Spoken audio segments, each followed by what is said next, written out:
this weekend, that graphic for that match dropped, and this was like a moment in the AEW fan base that I don't think has really, I don't think has really happened before, because I Yeah. think almost every other decision you had, and I think you still have some people trying to say, what's the problem with this and stuff like that, but they are far, far outnumbered. Yeah. Um, This is one of those match gets announced by WWE and everybody points and laughs or talks about how jaded and cynical they are, and you have people that will be like, well, what's wrong with it in a vacuum, and then everybody has a history of this company, that company, and how it was ran for so long. And now, because of what's been happening the last few months in AEW, now you have earned cynicism for the yeah, first time really ever in AEW history.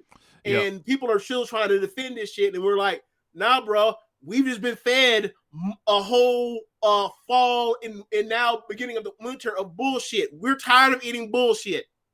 Yeah, it is. That match got announced, and it was a 12-man tag. On one side, you got the Learning Tree and the Death Riders, essentially. Insane when you think about the history of John Moxley and Chris Jericho in this company, without any real resolution or any attempt at getting these guys on the same page. Not a hallway segment, not like just a quick making a deal, nothing. Like And in with the his and also with like what is the loose like mission statement behind Moxley and his method of madness the past ever since he came back about like he's tired of bullshit.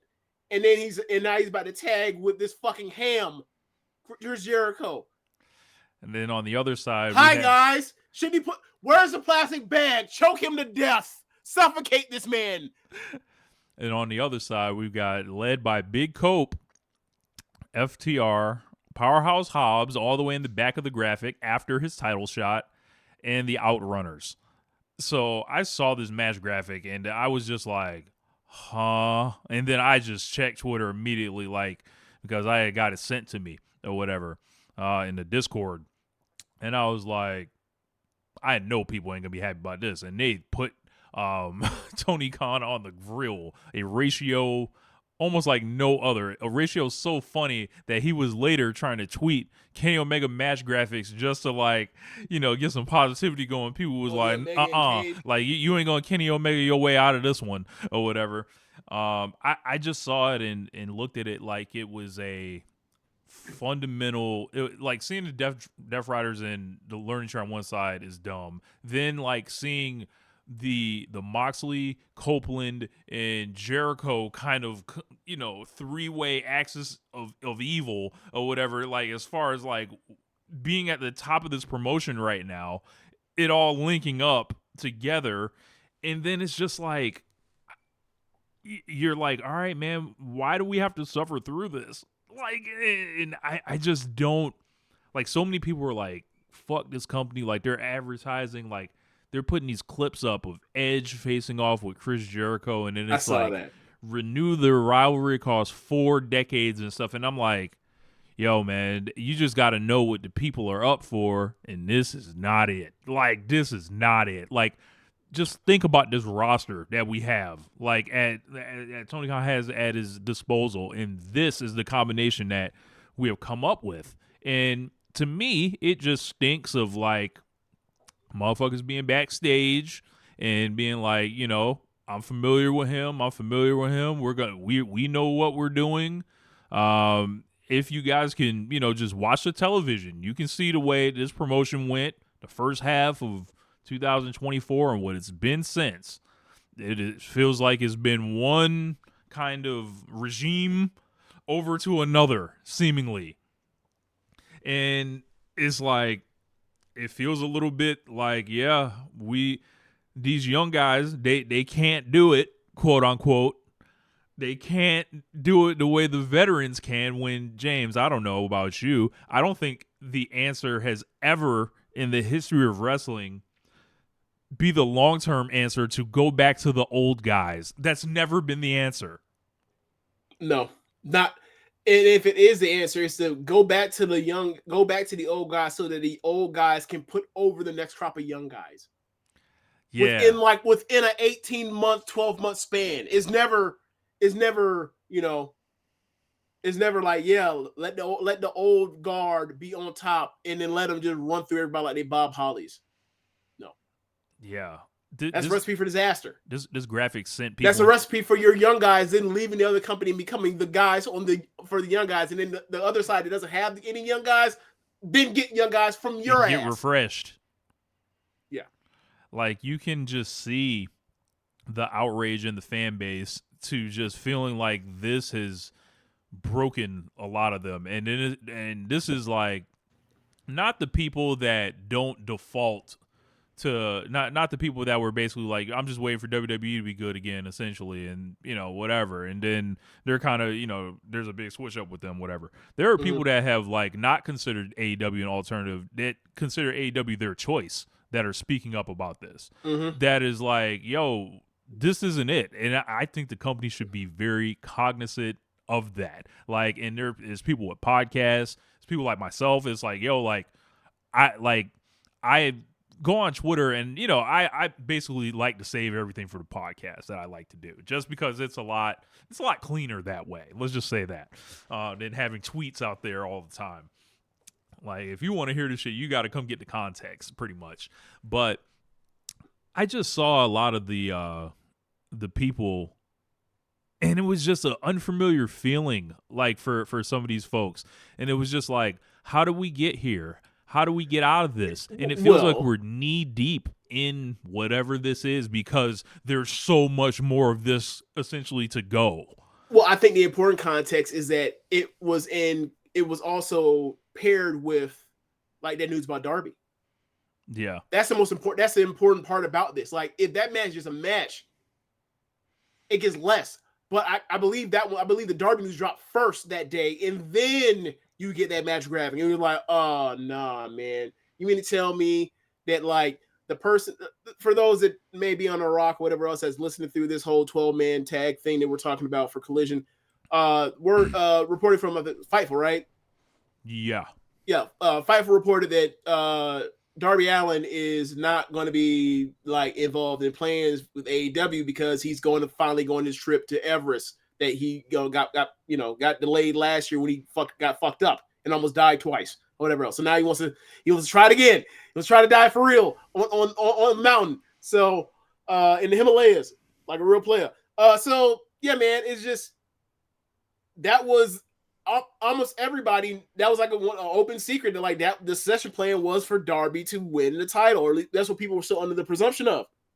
So when he's out the picture, it's like he's not gonna come back until maybe All In. That's fucking July. It means you got to deal with the whole first half of the year of potentially this. Yeah. Of Death Riders on top with weak baby faces or strong baby faces, but like nowhere near the title. And it's very frustrating. And especially after what we've seen from them of late, especially after that World's End match. It's just a disaster for all parties involved. So yeah, it's very frustrating. And it leaves you where it's like there, the point of a heel champion or someone on top that's a heel is like there's somebody that's going to come along and right the wrongs. Well, he's 6 months away. Yeah, and there's a strong call to just pivot to the likes of Kenny Omega or Will Ospreay, Hangman Page, Swerve, one of these guys to like end this now, put us out of our misery. And like, I think the thing with Darby too is a lot of what I was saying. There's no guarantee that he was going to be either over or available later on. Could be an injury. And I was like, it was so stupid to make him look that bad between All In, All Out, and then at Arthur Ashe. And then losing other matches, like just getting beat by Brody King in the C2, getting killed by Claudio in the C2, getting thrown downstairs and shit. Forget losing to Claudio in the C2. It's the part where he lost to Claudio before then on TV, and then he lost to him again, which clearly meant like, okay, when he comes back and gets in on his way back, he'll finally beat Claudio then because Claudio's a gatekeeper. That's clearly all that was. But now that he's going to be gone for 7 months, well, who gives a shit? Right. Like and they beat this guy down so much.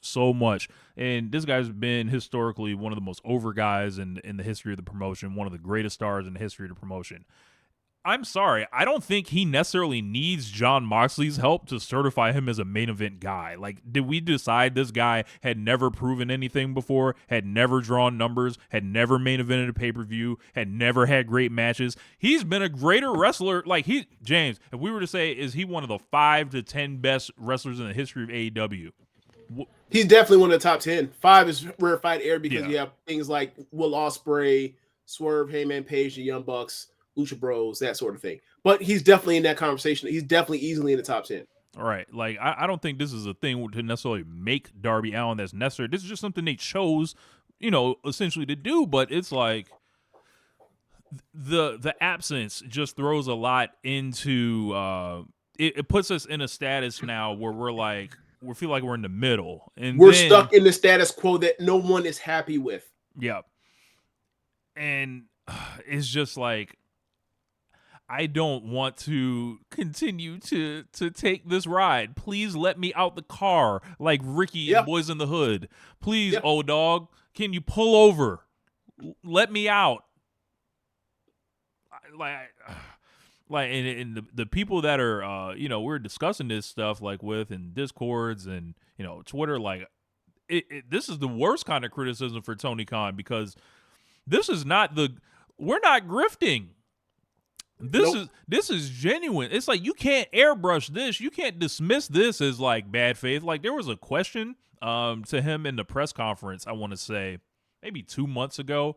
It was somebody, I think, from F4W, if I'm not mistaken, and it was one of their lower level reporters or whatever that had basically asked Tony Khan about the bad faith, criticism of AEW. I'm like, well, what about the good faith criticism? Like, have we ever started to crack that open? Because I mean, it was addressed a lot last year when it came to the women's division, right?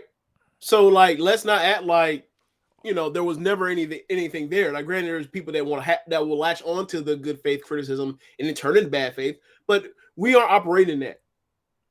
Like, we actually want all these wrestling companies to succeed. Like, we actually want pro wrestling to be like fun for us to watch everywhere. Just it ain't fun for us to watch everywhere, or there's too much of it. We can't watch all of it as much as we like. That's just life. Yeah. So that's where we are with this one in particular. Like right now, this main event scene is a mess. It's a toxic, and outside of changing it, outside of changing the act, outside of changing the motivation for the act, outside of just changing who has the belt, I don't know what's gonna fix this soon. And it feels like even snapping our fingers and say they do a shock title change on Wednesday and strap up Hobbs, just do some left field shit, right? I think people would go crazy, right? But ultimately, I think that would not end up fixing the problem either, just knowing how creatively fractured this company is behind the scenes. It's just like we have to it's almost like you have a job, right? Then also, right, you start doing that, you start hot shotting the belt or you start that. Then it's like, all right, you put the belt onto Hobbs. He's not someone you expect to hold the belt long. So then you start this issue of now we start getting to the 1998 era of AEW when it comes you compare to WWE, where it's like now we're just starting to get to the point where we used to have these long reigns that matter. Now we're going to start hot shotting this shit to everybody. Yeah. And or not hot shotting, but hot potatoing. Yeah.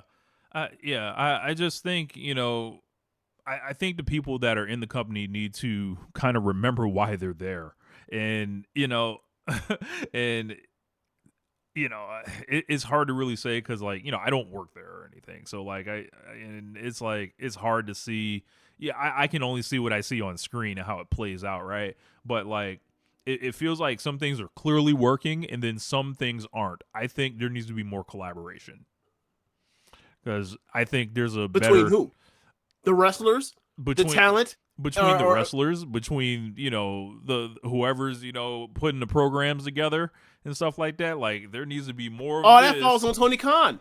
Look, there needs to be more of this and less of we'll do our thing over here, we'll box you out here, we'll there needs to be someone to say we don't give a fuck about what your problems are. You need to go out there and do the match I tell you to because I pay your checks.